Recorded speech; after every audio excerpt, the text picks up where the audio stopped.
गुरुमुखों, ये श्री गुरु महाराज जी के पावन वचन हैं कि सदगुरु के ध्यान का शस्त्र हाथ में लेकर और शब्द की दार बनाकर मन से सामना करोगे तो उसमें इतनी सामर्थ्य कहाँ जो आपके सम्मुख ठहर सके।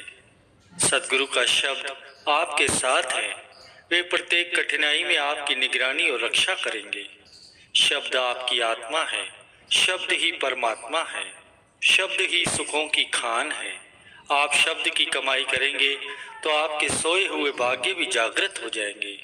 जिसके सिर पर सदगुरु का हाथ होता है उसकी हानि कभी नहीं होती और प्रत्येक स्थान पर उसे विजय ही प्राप्त होती है। यदि आप सदगुरु के ध्यान को न भुलाएं और सदैव उन्हें याद रखें तो आपको ऐसे सुख की प्राप्ति होगी जिसका आदि अंत नहीं। उन्हीं आत्माओं पर सदगुरु की प्रसन्नता उतरती है जो अहंकारियों से भी नम्रता का व्यवहार करते हैं। यदि आप प्रभु को ढूंढना चाहते हैं तो अन्य स्थान पर भटक भटक कर अपना समय व्यर्थ नष्ट न करें। मालिक के प्रेमियों से मिले जो उन्हें पाने की युक्ति जानते हैं। सदगुरु की सेवा से गुरुमुखों के ध्यान में दृढ़ता आती है और इसी युक्ति का ज्ञान किसी विरले भाग्यशाली को होता है। यदि आप सदगुरु का चिंतन करेंगे तो वे सर्व समर्थ आपके सभी कार्यों की चिंता स्वयं करेंगे। गुरु को वीडियो लाइक करना, सब्सक्राइब करना प्लीज़। बहुत मेहनत से मैं आपके लिए वीडियो बनाता हूँ, बहुत मेहनत से सत्संग लेके आता हूँ। वीडियो लाइक कर देना, सब्सक्राइब कर देना प्लीज़। और आपका संपूर्ण उत्तरदायित्व स्वयं संभाल लेंगे। जिनको सदगुरु का ओट आसरा होता है, उन पर विश्वास होता है, वे कभी भी भयभीत नहीं होते। भगवान के ये अटल वचन है कि हम अपने प्रेमी सेवक की प्रेम डोरी में सदैव ही बंधे रहते हैं। भक्ति रूपी पूंजी प्रेम रूपी मूल्य देने से प्राप्त होती है, न कि चतुराई से।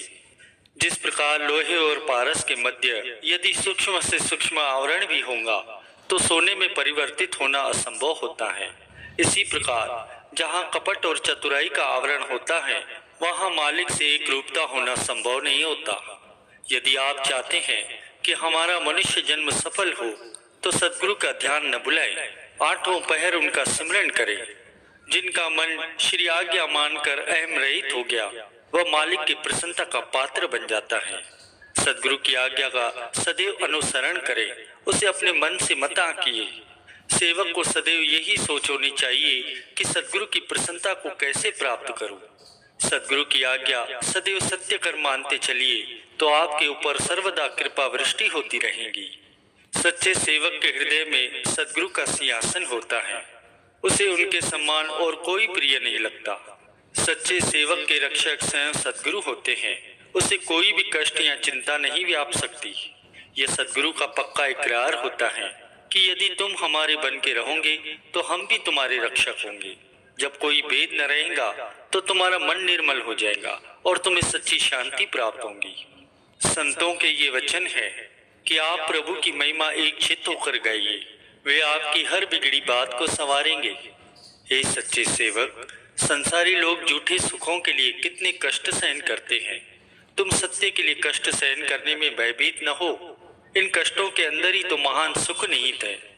हे सेवक, तू कोई भी चिंता मत कर, अभी तू मालिक का चिंतन कर, जिससे तू स्वयं ही दुखों से छुटकारा पालेगा। यदि आप मालिक की कृपा पाना चाहते हैं तो उनके दासों की चरण रज बनकर उनकी प्रसन्न चित्त से सेवा करो। यदि आपका हृदय मालिक से मिलने के लिए आतुर है तो मालिक को आपसे मिलने में देरी नहीं लगेगी। अगर आप में नम्रता है तो सदगुरु की कृपा की वृष्टि आपको सदैव कृत्य कृत्य करती रहेगी। सदगुरु का ओट आसरा होगा तो अन्य सभी बंधनों से मुक्त हो जाओगे। सदगुरु को अंग संग जानने में ही तुम्हारा कल्याण है। जैसे एक बालक को रोते हुए देखकर माँ उसके पास आए बिना नहीं रह सकती, वैसे ही भक्तों की प्रार्थना को सुनकर भगवान आने में एक क्षण भी विलंब नहीं करते। मालिक से लाखों करोड़ों न मांगकर केवल उनकी कृपा मांगो, जिससे तुम माला माल हो जाओ और कृत कृत हो जाओ। जो सेवक मालिक के ध्यान में लीन रहता है उस सेवक का कष्ट मालिक सहन नहीं कर सकते, वे उसका कष्ट सह ले लेते हैं। तुम मालिक की अंश आत्मा हो, माया के फंदे में पड़कर तुम मालिक को विलग न समझो, हऊं मैं से पृथक होकर सत्य में तलीन हो जाओ। सदगुरु और सेवक का नाता श्री वचनों से ही संबंधित है। यदि वचन मोड़ा तो नाता तोड़ा और अथाह दुख की ओर मुख किया। जब चारों तरफ वातावरण प्रतिकूल नजर आए और कोई युक्ति न सूझे तो सदगुरु का ओट आसरा लो। धैर्य से आंतरिक आवाज को सुनकर कार्य करने में कोई हानि नहीं होती।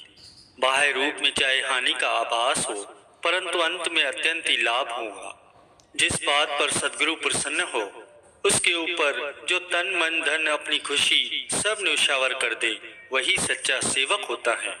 सदगुरु के श्री वचन सब ग्रंथों का सार तत्व है। जिसने दिल से सदगुरु का ओट आसरा लिया है उसे दुख सुख मान अपमान स्पर्श नहीं कर सकता। लोगों को चाहे यह आभास हो कि अमुक व्यक्ति दुख सहन कर रहा है, परंतु वह उससे न्यारा और निर्लेप रहता है। यह कार्य मैं नहीं कर सकूंगा, ऐसे कमजोर विचार नहीं होने चाहिए। सदगुरु मेरे अंग संग हैं, मैं सब कुछ कर लूंगा, यही भावना रखनी चाहिए। जिस सेवक ने सदगुरु के वचनों को बुला दिया, वह चाहे कितना भी धन या बड़ाई प्राप्त कर ले, उसे कभी भी प्रसन्नता नहीं मिल सकती, क्योंकि उसने अपनी वास्तविक पूंजी तो गंवा ही दी। श्रद्धावान ही लीलाधारी प्रभु की लीला को देख सकते हैं, और ऐसे अनन्य प्रेमियों के लिए भगवान वैकुंठ के सिंहासन छोड़कर सदैव उनके साथ विचरण करते रहते हैं। आप सदगुरु का द्वार छोड़कर अन्य किसी भी द्वार पर भटककर व्यर्थ परेशान मत होइए। सदगुरु में पूर्ण विश्वास रखिए, आपके कार्य स्वतः ही सिद्ध होते जाएंगे। सेवक और स्वामी का जन्म जन्म से प्यार है। स्वामी के लिए सेवक अनेकों ही कष्ट कठिनाइयां सहन करता है और श्री चरणों में विनती करता है कि हे मेरे मालिक, मुझे और अधिक प्रेम दो। ऐसी प्रार्थना स्वीकृत कर मालिक ने उसके साथ एक पक्का इकरार किया है कि तुमसे हम एक क्षण भी दूर नहीं रहेंगे और तुम्हारे हृदय में हम निवास करेंगे।